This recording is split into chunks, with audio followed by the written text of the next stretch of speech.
Now, just like with the just like all the other consoles that came and went during the 70s and 80s that I talked about, like the Baileys and such, because I'm not going to go through the names again. Coleco, excuse my pronunciation of it, the Coleco company also came out with portable games as well, plug-in games as well. They came out with a bunch of systems, as you can see up here, known as Telestars.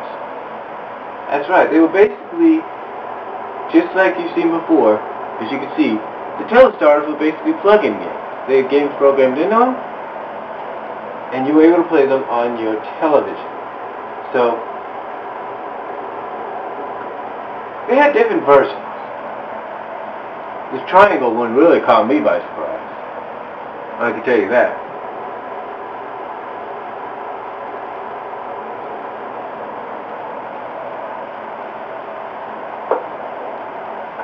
But again, it had all sorts of plug-in games, and some plug-in games came with a few cartridges here and there. Maybe one cartridge that had a lot of games, but that was about it. But it wasn't until about 1982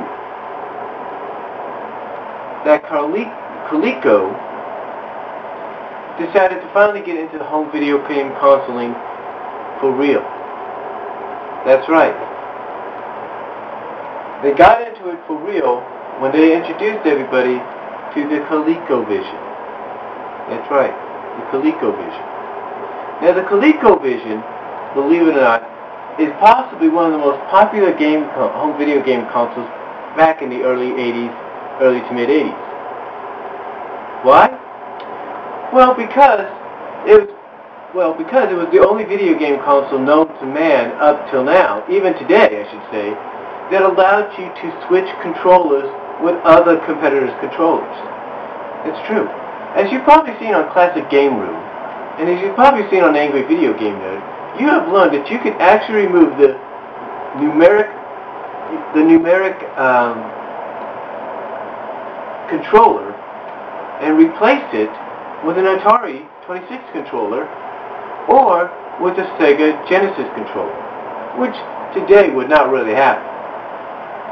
Another thing that made the ColecoVersion very popular as well was the fact that it did something no one else did.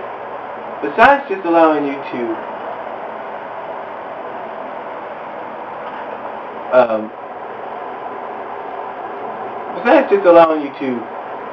do things, if you will, with other competitors' controllers, the ColecoVersion also had an expansion module. Now nowadays, expansion modules, well, they're not really known. They're still around, but not known very much. Basically, an expansion module allows you to put a connection in addition, or add an additional component to your system, allowing it to do more than originally was advertised.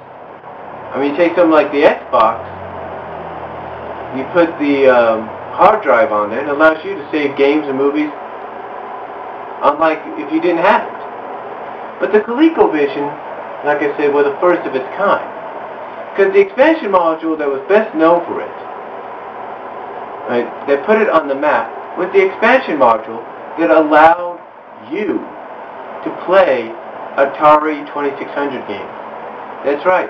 They actually had an expansion module you connected to the side of the ColecoVersion, and you were able to play Atari games on it.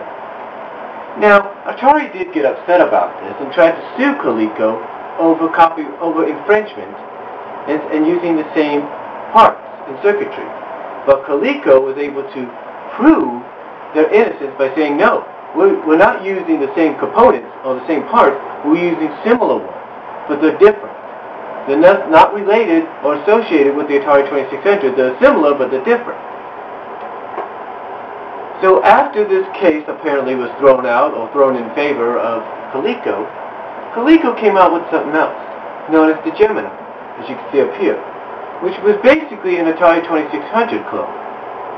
Now I don't know if the Gemini was more affordable than the 2600, But if you couldn't afford a 2600 and you can afford a Gemini, well, you had your opportunity of playing Atari games there.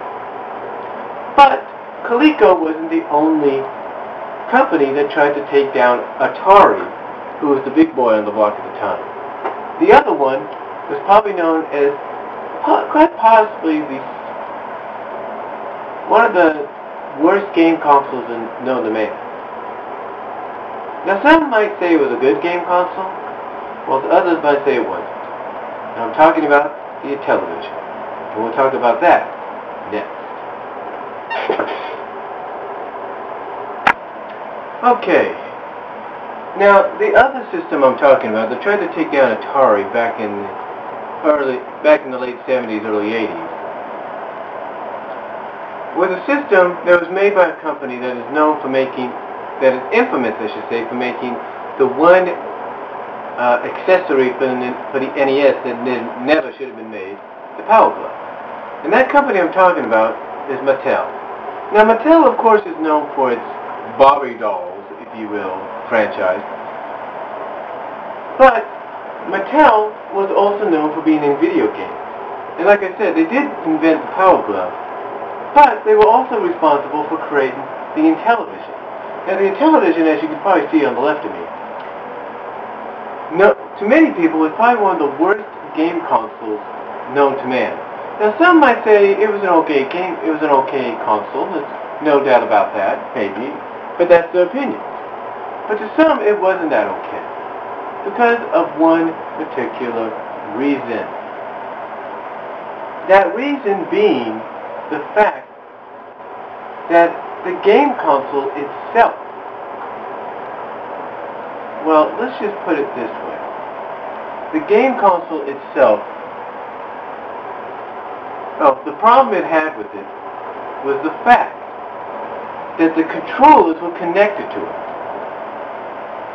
And you couldn't disconnect them whatsoever. No matter what you tried to do, you couldn't disconnect them. And the cartridges, well, according to the nerd himself, could barely fit in to the slots that they were made for, that it was made for.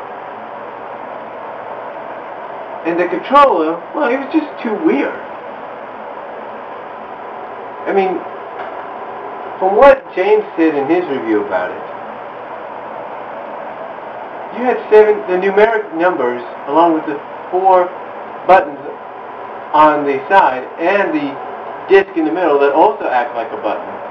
You had 17 buttons on one controller. And for games like that, that's really necessary. I don't think so. But the only positive thing about the Intelliversion and the ColecoVersion, I should have mentioned this along with it, was the fact that you were able to have overlays that slide over it. So you were able to tell, okay, 2 is fire, this is that, and you get the idea. But unfortunately, it didn't last long. But Mattel did not want to give up. So what did they do? A couple of years later, they decided to bring out Intelliversion 2. And apparently, from what I understand, this fixed a lot of problems from the old one. One, I guess now the controllers are probably more compatible, if not connectable, and disconnectable. And things did get improved, from what I understand.